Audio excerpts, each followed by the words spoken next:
जो होता है अच्छे के लिए होता है, ये लाइन का मैं बहुत बड़ा फर्म बिलीवर हूं। और आज इस वीडियो में मेरे एक स्टोरी से आपको भी ये लाइन का एक फर्म बिलीवर बना दूंगा। बचपन में हमने बहुत ही प्यारी प्यारी कहानियां सुनी हुई है और उनमें से एक हुआ करती थी अकबर और बीरबल की। और आज इस वीडियो में मैं आप सबको मेरी सबसे फेवरेट वाली स्टोरी सुनाने वाला हूँ।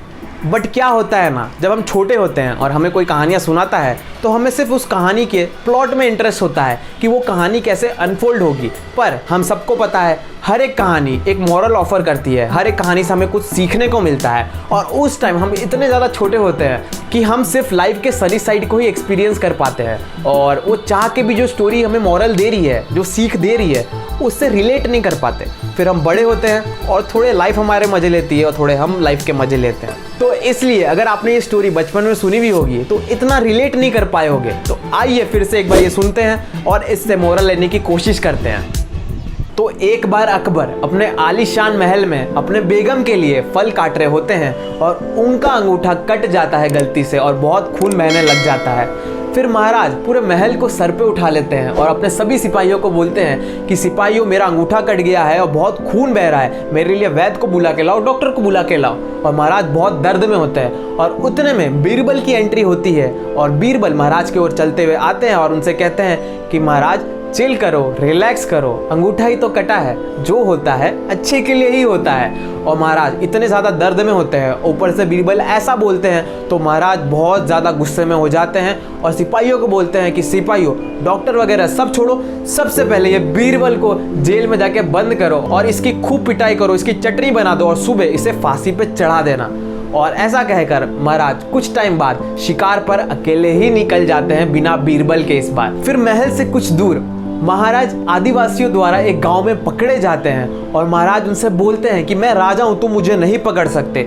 आदिवासी बोलते हैं कि हमें फर्क नहीं पड़ता कि तू राजा है कि या गरीब है, हमें सिर्फ खाने से मतलब है और आज हम तुझे खा के रहेंगे। और ऐसा कहकर महाराज को वो पकड़ लेते हैं और रस्सी से बांध देते हैं और उनके सामने अपना डांस करने लग जाते हैं। फिर इतने में एक आदिवासी की नज़र महाराज के अंगूठे पे पड़ती है जो कि कटा हुआ होता है और वो उसे देखता है पास आके और उसे पता चलता है कि ये तो कटी हुई उंगली है और उसे खून बह रही है। और सभी आदिवासियों को इकट्ठा करता है और उन्हें बताता है कि हम इसे नहीं खा सकते, ये अशुद्ध हो चुका है। और महाराज के अशुद्ध होने के कारण आदिवासी उन्हें छोड़ देते हैं। और अब महाराज एक बहुत ही मिक्स्ड इमोशन में आ जाते हैं। वो खुश हैं क्योंकि उनकी जान बच गई और साथ ही साथ वो दुखी हैं क्योंकि बीरबल को शायद अब तक फांसी लग गई होगी। फिर महाराज अपने महल की ओर दौड़ते हुए चले जाते हैं और जब वो पहुंचते हैं तो जस्ट बीरबल को फांसी लगने ही वाली होती है कि वो रोक लेते हैं और बीरबल के पाँव में जाके गिर जाते हैं और बीरबल को पूरी स्टोरी समझाते हैं और उनसे क्षमा मांगते हैं। फिर बीरबल उन्हें एक ही लाइन बोलते हैं वापस से कि जो होता है अच्छे के लिए होता है। और इस बार महाराज मुस्कुरा के उनसे कहते हैं कि बीरबल, तुझे फांसी लगने वाली होती है और तू अभी भी ये कह रहा है कि जो होता है अच्छे के लिए होता है, ऐसा क्यों? फिर बीरबल महाराज को बताते हैं कि महाराज, मैं हमेशा आपके साथ आप जहाँ जाते हैं वहाँ जाता हूँ और इस बार अगर आपने मुझे जेल में बंद नहीं किया होता तो इस बार भी मैं आपके साथ जाता और आप तो बच जाते अपनी कटी हुई उंगली की वजह से, पर मैं उनकी बलि चढ़ जाता। और फिर दोनों मुस्कुराते हुए कहते हैं कि जो होता है अच्छे के लिए ही होता है। तो ये स्टोरी से हमें एक बहुत बड़ी सीख मिलती है कि अगर आज हमारे लाइफ में एक बुरा फेस चल रहा हो, कोई भी चीज़ें हमारे फेवर में नहीं आ रही हो, तो उसके पीछे का एक बहुत बड़ा रीज़न है और वो रीज़न हमें टाइम आने पे ज़रूर पता चलेगा। और उस बुरे फेज़ में हमें सिर्फ एक चीज़ की श्योरिटी है कि हम उस मोमेंट में बुरा फील कर रहे हैं। हमें ये नहीं पता कि वो हमारे लिए एक नेगेटिव एक्सपीरियंस है या नेगेटिव इवेंट है, क्योंकि अक्सर हमने देखा है हमारे डाउनफॉल्स, हमारे क्राइसिस के मोमेंट में ही टर्निंग पॉइंट आते हैं लाइफ के।